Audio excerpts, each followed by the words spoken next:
আসসালামু আলাইকুম রহমতুল্লাহ। ইন্নালহামদুলিল্লাহ ওয়াসালাতু ওয়াসসালামু আলা রসুলিল্লাহ আম্মা বাদ।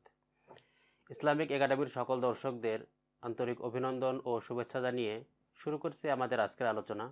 আজকে আমরা পবিত্র কালামুল্লাহ শরীফ তেলাওয়াতের একটি অত্যন্ত গুরুত্বপূর্ণ বিষয় নিয়ে আলোচনা করব, আর তা হলো সিজদায়ে তেলাওয়াত, অর্থাৎ কোরআন মাজিদ তেলাওয়াতের মধ্যে 14 জায়গার মধ্যে এমন কিছু আয়াত রয়েছে যে সমস্ত আয়াত পাঠ করার পর আমাদেরকে সিজদা করতে হয়।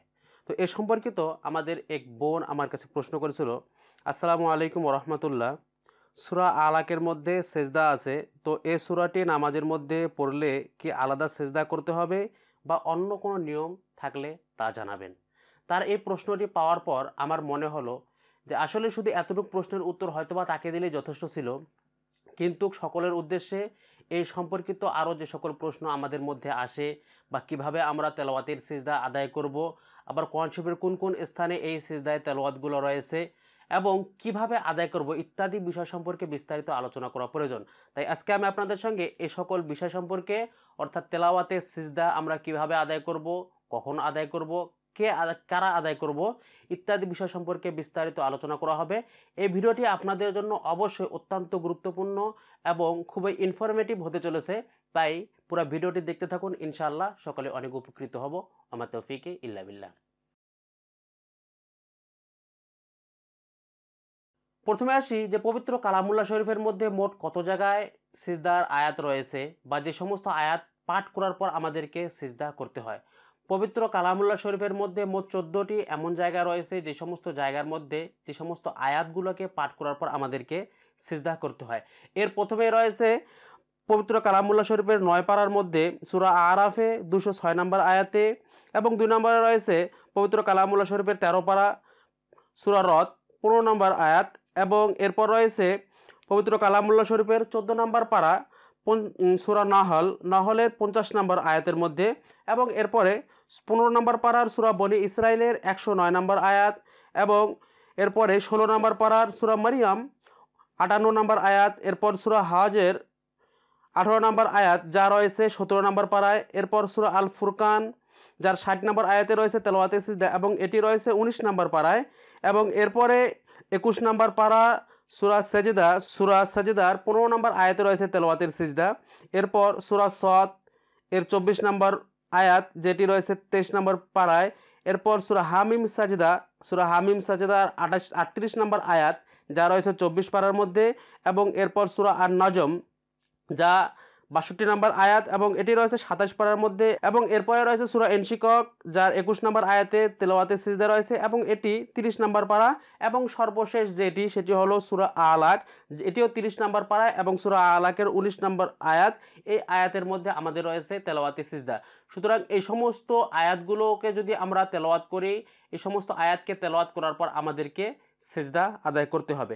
এ প্রসঙ্গে বুখারী শরীফের 1009 নম্বর হাদিসে হযরত আব্দুল্লাহ ইবনে মাসউদ রাদিয়াল্লাহু তাআলা আনহু থেকে বর্ণিত, তিনি বলেন, আন্নান নবী সাল্লাল্লাহু আলাইহি সাল্লাম ক্বরাআ সূরাতান নজম, যে রাসূলুল্লাহ সাল্লাল্লাহু আলাইহি সাল্লাম একবার সূরা নজম তেলাওয়াত করলেন, ফাসাজাদা বিহা, এরপর তিনি সাজদা করলেন, ফামা বাকিয়া আহাদুম মিনাল কওম ইল্লা সাজাদা, যে তারপরে উপস্থিত লোকদের মধ্যে এমন কেউ বাকি ছিল না যে সিজদা করেনি।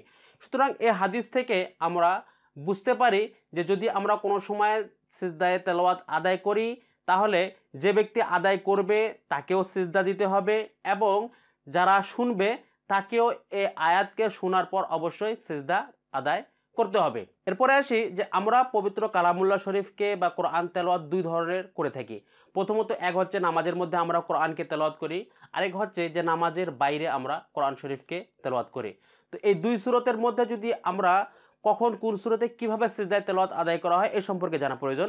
তো যখন আমরা কোরআন শরীফকে নামাজের বাইরে তেলাওয়াত করব, এই সময় আমাদেরকে সিজদায়ে তেলাওয়াত আদায় করার নিয়ম হলো যে আমরা যদি নামাজের বাইরে পবিত্র কালামুল্লাহ শরীফ তেলাওয়াত করি এবং সিজদার আয়াত পড়ি, সেক্ষেত্রে আমরা যদি দাঁড়িয়ে তেলাওয়াত করি বা চেয়ারে বসে কোথাও তেলাওয়াত করি, তাহলে সেই ক্ষেত্রে আমাদেরকে কোরআন শরীফকে সাইড করে আমরা সাইডে আসার পর আমরা যেভাবে নামাজের সিজদা যে আল্লাহু আকবার বলে দাঁড়া থেকে সিজদায় চলে যাব, সিজদায় যাওয়ার পর যেভাবে আমরা নামাজের সিজদার তসবিহ পাঠ করি এভাবে নামাজের সিজদার তসবিহ পাঠ করব এবং উঠে যাব। মোট একটি সিজদা আদায় করব, কারণ সিজদার আয়াত তেলাওয়াত করার পর শুধুমাত্র একটি, দুইটি সিজদা নয়, এখানে কনফিউজড হবেন না, অবশ্যই একটি সিজদায় আদায় করতে হবে। এবং সিজদার তাসবিহ হলো যে আমরা নামাজের মধ্যে যে তাসবিহাতগুলো সিজদার মধ্যে আদায় করি, অর্থাৎ সুবহানা রাব্বিয়াল আলা, এই তাসবিহ আদায় করতে হবে এবং এরপরে আমরা সিজদা থেকে উঠে যাব, আমাদের সিজদা শেষ। এভাবে যদি আমরা নামাজের বাইরে তেলাওয়াত করি তাহলে, তবে আমরা যদি পবিত্র কালামুল্লাহ শরীফকে বসে তেলাওয়াত করি তাহলে সে অবস্থায় আমরা বসা থেকে কোরআন শরীফটাকে সাইড করে রেখে আমরা যে সূরাতে নামাজের মধ্যে সিজদা দেই, এই সূরাতের মধ্যে আল্লাহু আকবার বলে আমরা সিজদা আদায় করব। এভাবে আমার সিজদা আদায় হয়ে যাবে। সুতরাং এই দুইভাবে আমরা যদি নামাজের বাইরে কোরআনকে তেলাওয়াত করি তাহলে আমরা সিজদায় তেলাওয়াত আদায় করব, বা কোরআন শরীফ তেলাওয়াত করলে সিজদার আয়াত তেলাওয়াত করলে যে সিজদা দিতে হয় সেই সিজদা এভাবে দিব। এরপর আসি, যদি আমরা নামাজের মধ্যে কোরআন শরীফকে তেলাওয়াত করি তাহলে সেখানে কিভাবে আমরা তেলাওয়াতের সিজদা আদায় করব। এ সম্পর্কে খলাসাতুল ফতোয়া প্রথম নম্বর খণ্ডে 187 পৃষ্ঠা এবং ফতহুল কাদিরের প্রথম নম্বর খণ্ড 470 এবং রদ্দুল মুহতারের দ্বিতীয় নম্বর খণ্ডের 111 নম্বর পৃষ্ঠার মধ্যে যে আলোচনা করা হয়, সেই আলোচনার মূল কথা হলো যে নামাজের মধ্যে যদি সিজদার আয়াতকে তেলাওয়াত করা হয় তাহলে সেই ক্ষেত্রে আমাদেরকে খেয়াল করতে হবে, যদি আমরা নামাজের মধ্যে সিজদার আয়াত তেলাওয়াত করার পর তাৎক্ষণিকভাবে রুকুতে চলে যাই এবং এরপরে আমরা সিজদা করি তাহলে সেই ক্ষেত্রে আমাদেরকে এক্সট্রাভাবে আর কোনো সিজদায় তেলাওয়াত আদায় করতে হবে না। এবং এই সুযোগ রয়েছে যদি আমরা সিজদায় আয়াত তেলাওয়াত করার পর 2 আয়াত পর্যন্ত পাঠ করি তাহলে সেই ক্ষেত্রে আমাদেরকে আর এক্সট্রাভাবে সিজদা আদায় করতে হবে না।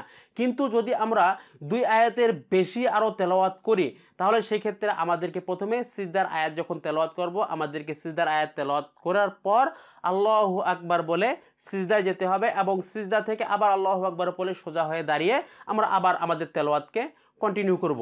এভাবে যদি আমরা আদায় করি তাহলে আমাদের তেলাওয়াতের সিজদা আদায় হয়ে যাবে। সুতরাং এখান থেকে আমাদের দুটি বিষয় জানা গেল যে যদি আমরা সূরা শেষ আয়াত যদি আমাদের তেলাওয়াতের সিজদা হয় অথবা আমরা যে আয়াত পড়ছি এই আয়াতের পর মাত্র 2টি আয়াত পড়ব তাহলে সেই ক্ষেত্রে আমাদেরকে রুকু করার পর যে সিজদা, নামাজের যে সিজদা, এই সিজদা আমাদের তেলাওয়াতের সিজদার মধ্যে গণ্য হয়ে যাবে।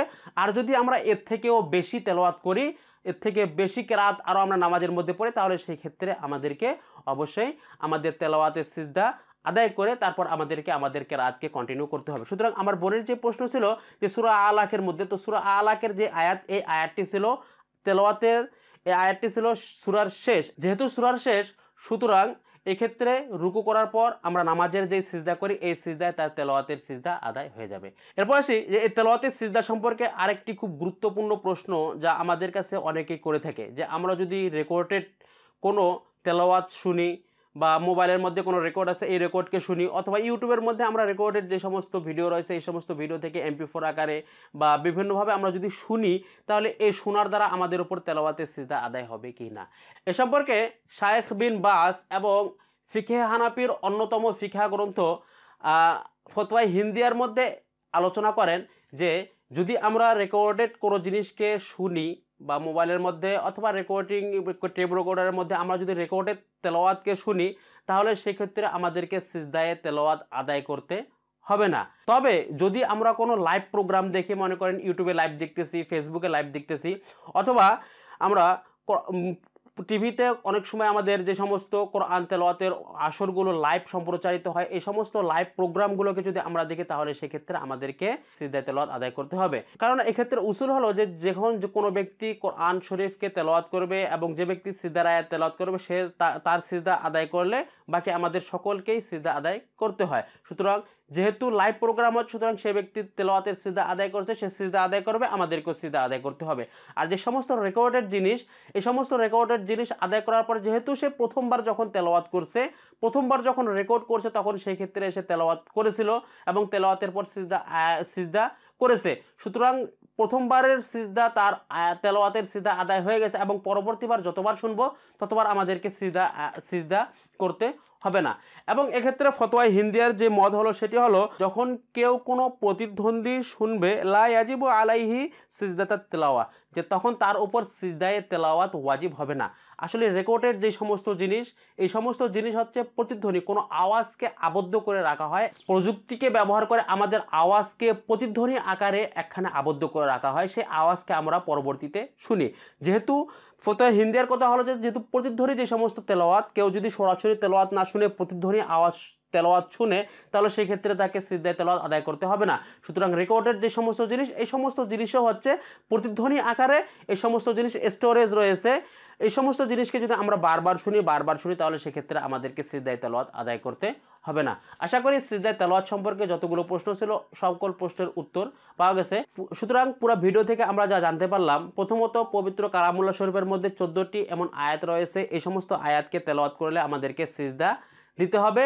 এই সমস্ত আয়াতকেই বলা হয় সিজদার আয়াত। এরপর যেটা আসলো সেটি হলো যে আমরা নামাজের বাইরে কিভাবে সিজদার আয়াত তেলাওয়াত করলে সিজদা প্রদান করব, এবং নামাজের মধ্যে যদি আমরা সিজদার আয়াত পাঠ করি তাহলে সেক্ষেত্রে 2 সূরত 2 আয়াতের বেশি পড়লে আমাদেরকে সিজদা দিতে হবে। আর যদি 2 আয়াতের বেশি না পড়ে তাহলে এক্সট্রা সিজদার প্রয়োজনে নামাজের যে সিজদা, এই সিজদা আমাদের সিজদার মধ্যে অন্তর্ভুক্ত হবে।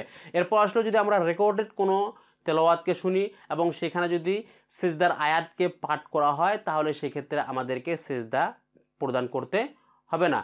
আশা করি এই সকল বিষয় সম্পর্কে আমাদের যে সকল ধারণা ছিল বা আমাদের যে দ্বিধাদ্বন্দ্ব ছিল, এই দ্বিধাদ্বন্দ্বগুলো দূর হয়ে গেছে। আল্লাহ রাব্বুল আলামিন আমাদের সকলকে উত্তম জাযা দান করুক এবং পবিত্র কালামুল্লাহ শরীফের যে নূর, যে ফাজাইল, যে বরকত, এই ফাজাইল আমাদেরকে দান করুক এবং বেশি বেশি করে কোরআন তেলাওয়াতের তৌফিক দান করুক। ওয়া আখিরু দাওয়ানা আলহামদুলিল্লাহি রাব্বিল আলামিন। ভিডিও ভালো লাগতে থাকলে অবশ্যই লাইক করবেন, কমেন্ট করবেন এবং অবশ্যই কমেন্টে আপনার মতামত জানাবেন। সেই সাথে আপনার কোনো প্রশ্ন থাকলে সেই প্রশ্ন জানাবেন। অবশ্যই আপনার প্রশ্নের যথাযথ উত্তর দেওয়ার চেষ্টা করব। ওয়া মা তৌফিকি ইল্লা বিল্লাহ। আসসালামু আলাইকুম ওয়া রাহমাতুল্লাহি ওয়া বারাকাতুহু।